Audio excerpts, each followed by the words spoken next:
What happens when different art forms and disciplines interact with each other? One example of this exchange is the Chamba Rumal, an exquisite coverlet that combines the intricacy of miniature paintings with the regional embroidery styles of India's northern hill towns. By incorporating diverse influences, this living tradition has assertively assumed its own unique form.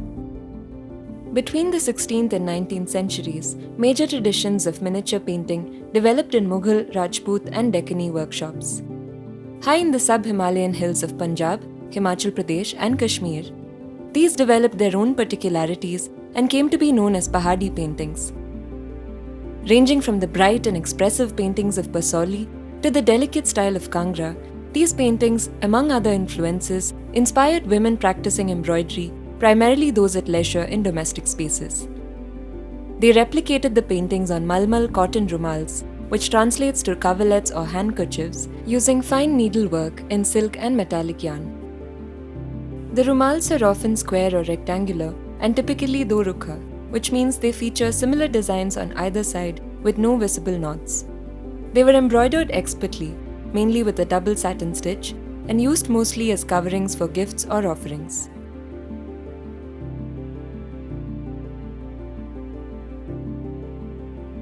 In the 18th century, as the Mughal Empire disintegrated, miniature painting artists from Mughal workshops had to look elsewhere.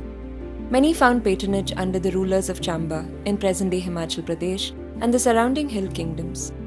Here, they contributed to local artistic traditions, and their work influenced the rumals embroidered by women of the royalty and nobility in Chamba. This created a so-called classical style of rumal embroidery. It's important to note that women in rural areas of the hill regions had been practicing rumal embroidery since at least the 16th century.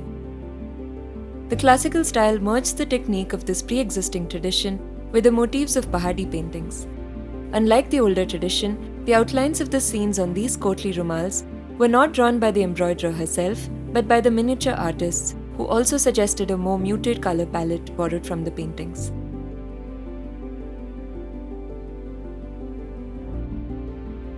Rumals produced in the classical style portrayed scenes from Hindu religious epics like the Ramayana and Mahabharata, apart from snapshots of village life, the royal court or regal lifestyle, geometric and floral patterns, and so on.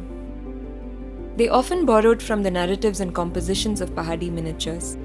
In these examples, we see two different versions of the same scene associated with creation myths, where the Hindu god Vishnu lies on a coiled snake in the cosmic ocean.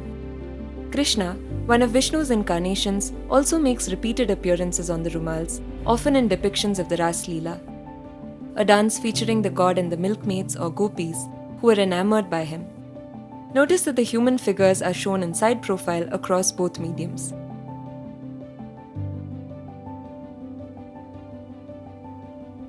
The Chamba rumals of the elite class took on a distinct identity, so much so that the textiles and its embroiderers in turn began to pop up in the paintings. In such works, we see the vibrant, delicate rumals appear as coverings for offerings made to gods and goddesses. They also show up in narrative paintings and as accessories in portraits.